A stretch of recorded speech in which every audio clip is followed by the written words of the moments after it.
यदि आरोप लगाया गया है वो जवाब देना ही पड़ेगा जाकर के। और बीपीएससी का सही कदम जाकर के है।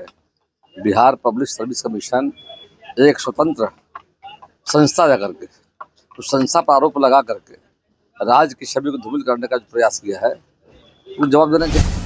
15 वर्षों में लालू जी ने क्या किया उसको बताया जनता को जाकर के।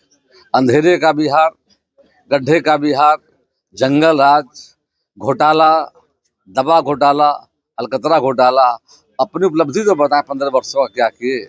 नमस्कार, मैं हूं फलक सिंह और आप देख रहे हैं आगाज एक्सप्रेस। आज हम मौजूद है बीजेपी कार्यालय में, जहां पर हमारी मुलाकात बिहार सरकार के मंत्री प्रेम कुमार से होती है। उनसे बात करते हैं कई मुद्दों पर कि बिहार में जो चल रही जो चुनावी हलचल है और बयानबाजी है, और साथ ही साथ में आज प्राण प्रतिष्ठा का आज पावन अवसर है, तो क्या कुछ नजरिया और क्या कुछ कहते हुए नजर आ रहे हैं, आइए सीधा जानते हैं। सर, बीपीएससी की तरफ से प्रशांत किशोर को है नोटिस भेजा गया है, कहा गया है कि 7 दिन के अंदर जवाब दे कि आखिर उन्होंने जो बीपीएससी पर आरोप लगाए हैं इसको लेकर।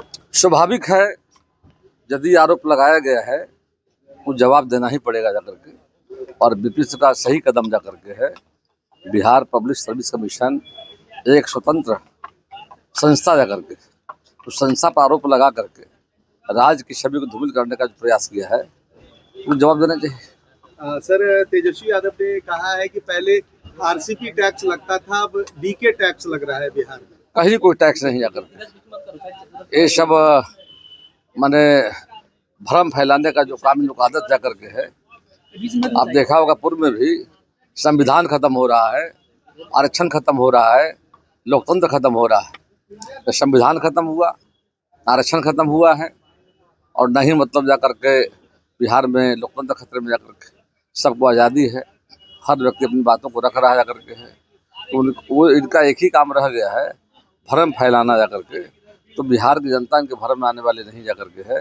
जनता सारी बातों को समझ रही जाकर के है, उसका जवाब इनको मिल गया है। चुनाव जो हुआ था बाई इलेक्शन में एनडीए के पक्ष में जनता ने भारी मतों से विजय बनाकर साबित कर दिया है कि बिहार की जनता नरेंद्र मोदी, नीतीश कुमार के साथ खड़ी जाकर के। लालू प्रसाद यादव ने ट्वीट किया है कि बिहार को बदलाव चाहिए, और उन्होंने कहा है कि अगर क्या कहते हैं महिला मान सम्मान योजना चाहिए, 200 यूनिट बिजली चाहिए, रोजगार चाहिए, तो तेजस्वी पद पर चलना होगा, न कि नीतीश कुमार के पद पर। 15 वर्षों में लालू जी ने क्या किया उसको बताया जनता को जाकर के। अंधेरे का बिहार, गड्ढे का बिहार, जंगल राज, घोटाला, दवा घोटाला, अलकतरा घोटाला, अपनी उपलब्धि तो बताएं 15 वर्षों का क्या किए।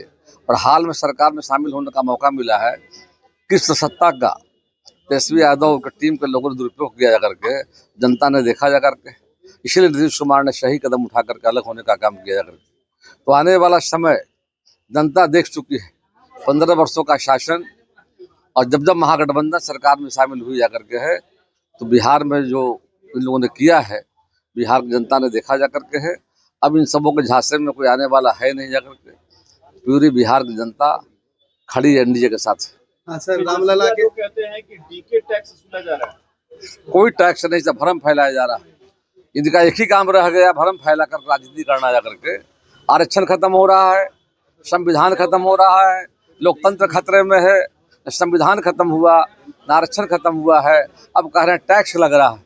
पूरी की पूरी तरह से मैं मानता हूँ ये भ्रम फैला करके राजनीति करना चाहते हैं। विपक्ष का काम है सकारात्मक राजनीति करना बिहार के लिए, वो नहीं कर पा रहे हैं जाकर के हैं। और बेवजह भ्रम फैलाकर दुकान जो चला रहे हैं, अब इनकी दुकान चलने वाले नहीं जाकर के हैं। बिहार की जनता ने मन बना लिया है, आने वाले 2025 के चुनाव में नरेंद्र मोदी, नीतीश कुमार के हाथों मजबूत करेंगे। आज अयोध्या राम मंदिर के प्राण प्रतिष्ठा का 1 साल पूरा हो गया, क्या कहना चाहेंगे?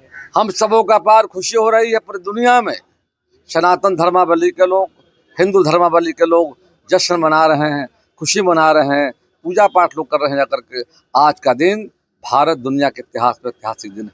500 वर्षों के संघर्ष के बाद सनातन धर्मों को न्याय मिला जाकर के। कितना बलिदान हुआ, कितना मतलब लोग मारे गए जाकर के, लेकिन हम उस रास्ते पर चल रहे थे और समय आया और देश के माननीय प्रधानमंत्री नरेंद्र भाई मोदी की सरकार ने सुप्रीम कोर्ट के सामने आर्कोलॉजिकल तथ्य को रखने का काम किया। उसी के आधार पर माननीय उच्चतम न्यायालय ने फैसला दिया और भगवान अयोध्या में भगवान राम का मंदिर बनकर आज जो तैयार हो गया है, पूरे विश्व में आज खुशी की लहर जाकर के है, तो खुशी मना रहे हैं, पूजा पाठ कर रहे हैं, भगवान रामलला को याद कर रहे हैं। जैसा कि आपने देखा और सुना, साफ तौर पर उन्होंने कह दिया है कि पीएम नरेंद्र मोदी के नेतृत्व में और साथ में नीतीश कुमार का सहयोग के साथ बिहार 2025 विधानसभा एक बार फिर से एनडीए के हाथ में है। विपक्ष कहीं से टक्कर में नहीं है, सफाया होने जा रहा है। और साथ ही साथ में प्राण प्रतिष्ठा के बात को लेकर के कहा है कि ये बिहार वासियों के लिए बहुत ही गर्व की बात है। अयोध्या में ठीक 1 साल पहले जब प्राण प्रतिष्ठा रखी गई थी और आज इसके लिए आज पूरा 1 साल पूरे होने के बाद ये एक बिहार वासियों के लिए गर्व की बात है और समग्र पूरे देश में ये गर्व का माहौल है और दिन है। जुड़े रहे हमारे साथ, देखते रहे आगाज़ एक्सप्रेस। धन्यवाद।